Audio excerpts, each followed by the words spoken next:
He's the man behind Purdue's spirit and a friendly face to all Boilermakers. Purdue Pete brings energy to every event, but what about the face behind the mask? Fast Track's Goodrich learns more about the masked man and how he became the face of Purdue.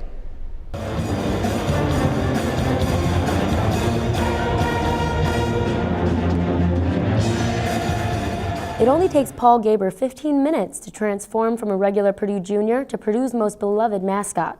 When his Sigma Chi fraternity brothers pushed him to audition for Purdue Pete, Gaber couldn't have known what he was getting himself into for the next 3 years. They were the Purdue Petes, so of course as a freshman I think they're the coolest. They were seniors, and they kind of like said you should try this out, and I thought highly of them, so of course I wanted to do it, and so I went for it kind of as a joke, and then I love it now. So. Purdue Pete candidates have to try out and make it twice before being able to come back without auditioning.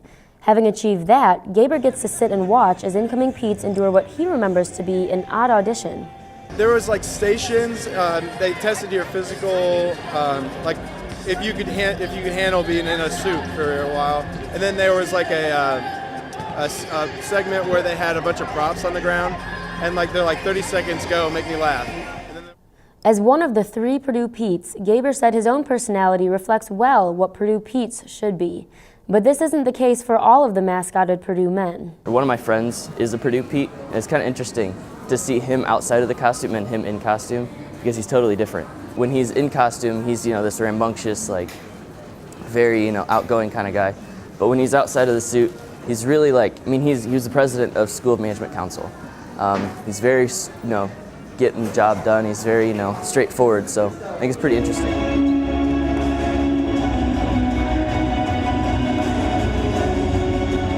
No matter what man is inside the suit, the important thing is what he represents to the Purdue community. Yeah, I mean, when people think of Purdue, they think of Purdue Pete, so he just gets you more excited when you actually do go to the games. I've been to 1 game, so not very many, but he does get you more excited or try to get you more pumped up while you're there. Purdue Pete can't be tired, so when I'm tired or when I'm out of breath, Purdue Pete is never out of breath and never tired. So it gets hard, especially big games in here when the crowd's going wild.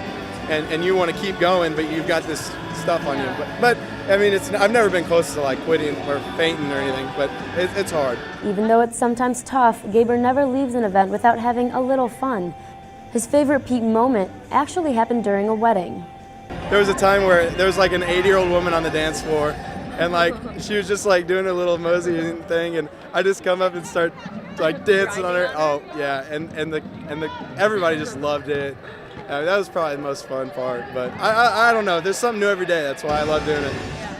While dancing, cheering, and getting rowdy, Gaber takes the responsibility of being Purdue Pete seriously. Really, you're kind of the face of the university in a way. Your actions portray the university, and that's always in the back of your mind, like never to go too far, but to have fun with it. So you want to be fun-loving and push it, but you got to know the line, and you got to know that there's a university behind you, and you can't mess with that.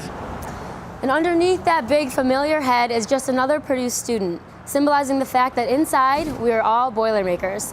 Reporting for Fast Track, Goodrich.